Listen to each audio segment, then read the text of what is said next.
Avvalo Alloh hammani mana shunday qo'shnilariga oqibatli qo'shnilar bilan siylasin. Duo qilamiz. Alhamdulillahi robbil alamin. Allohumma solli va sallim ala nabiyyina Muhammadin va ala alihi va ashabihi ajmain.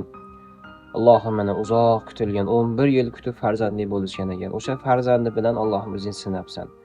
O'zing dard beribsan Allohim. Shu dardlariga Allohim o'zing shifoni ham berguvchi o'zingsan. O'zing ash-shafiy shifo berguvchisan. O'zing shifo ato etgin.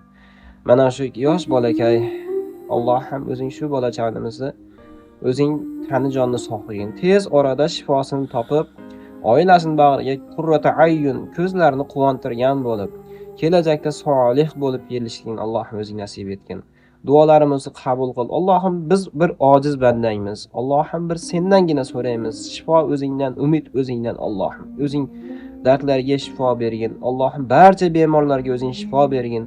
Barcha bemorlarni Allohim gunohlariga kafforat bo'lib, dinimizda sobit qalam bo'lib shifosini topishlik nasib etgin.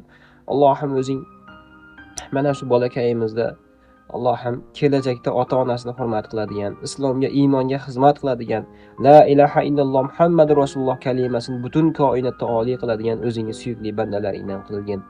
Alhamdulillahi robbil alamin. Allohumma solli va sallim ala nabiyyina Muhammadin va ala alihi va ashabihi ajmain. Ash-shafi ash-shafi ash-shafi bi rahmatika ya arhamar rahimin. Allohu akbar.